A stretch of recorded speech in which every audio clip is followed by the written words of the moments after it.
चाणक्य कौन थे? जानिए उनकी कहानी। स्वरूप का निरूपण करते हुए सभी अंगों तत्वों की महत्वपूर्ण भूमिका पर प्रकाश डालता है।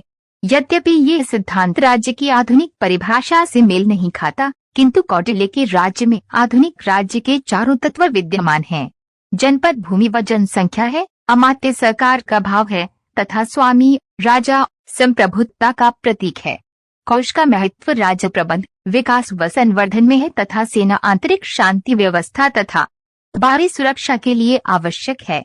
विदेशी मामलों में मित्र महत्वपूर्ण भूमिका निभाता है, किंतु दुर्ग का स्थान आधुनिक युग में सुरक्षा प्रतिरक्षा के अन्य उपकरणों ने ले लिया है। राज्य का कार्य प्राचीन भारतीय राजनीतिक चिंतन का अनुकरण करते हुए कौटिल्य ने भी राजतंत्र की संकल्पना को अपने चिंतन का केंद्र बनाया है। वह लौकिक मामलों में राजा की शक्ति को सर्वोपरि मानता है, परंतु कर्तव्यों के मामलों में वह स्वयं धर्म में बंधा है। वह धर्म का व्याख्याता नहीं बल्कि रक्षक है। कौटिल्य ने राज्य को अपने आप में साध्य मानते हुए सामाजिक जीवन में उसे सर्वोच्च स्थान दिया है। राज्य का हित सर्वोपरि है, जिसके लिए कई बार वे नैतिकता के सिद्धांतों को भी प्रेरक देता है।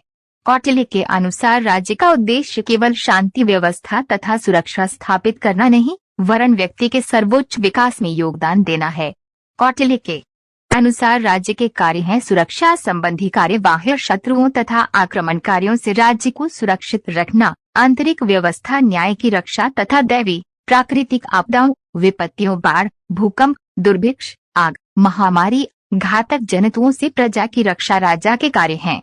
स्वधर्म का पालन कराना, स्वधर्म के अंतर्गत वर्णाश्रम धर्म, वर्ण तथा आश्रम पद्धति पर बल दिया गया है।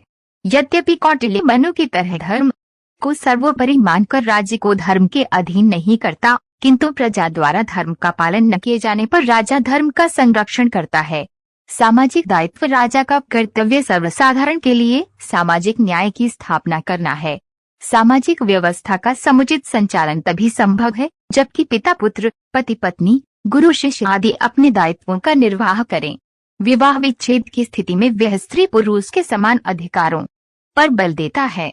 स्त्रीवध तथा ब्राह्मण हत्या को गंभीर अपराध माना गया है। जन कल्याण के कार्य, कौटिल्य के राज्य का कार्य क्षेत्र अत्यंत व्यापक है।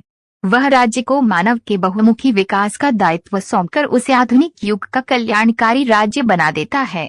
उसने राज्य को अनेक कार्य सौंपे हैं, जैसे बांध, तालाब व सिंचाई के अन्य साधनों का निर्माण, खानों का विकास, बंजर भूमि की जुताई, पशुपालन, वन विकास आदि। इनके अलावा सार्वजनिक मनोरंजन राज्य के नियंत्रण में था।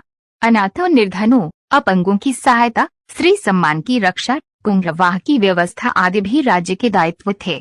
इस प्रकार कौटिल्य का राज्य सर्वव्यापक राज्य है। जन कल्याण तथा अच्छे प्रशासन की स्थापना उसका लक्ष्य है, जिसमें धर्म व नैतिकता का प्रयोग एक साधन के रूप में किया जाता है। कौटिल्य का कहना है, प्रजा की प्रसन्नता में ही राजा की प्रसन्नता है। प्रजा के लिए जो कुछ भी लाभकारी है उसमें उसका अपना भी लाभ है। एक अन्य स्थान पर उसने लिखा है, बल ही सत्ता है, अधिकार है, इन साधनों के द्वारा साध्य है प्रसन्नता। इस संबंध में सेलेटोरे का कथन है, जिस राज्य के पास सत्ता तथा अधिकार है उसका एकमात्र उद्देश्य अपनी प्रजा की प्रसन्नता में वृद्धि करना है। इस प्रकार कौटिल्य ने एक कल्याणकारी राज्य के कार्यों को उचित रूप में निर्देशित किया है।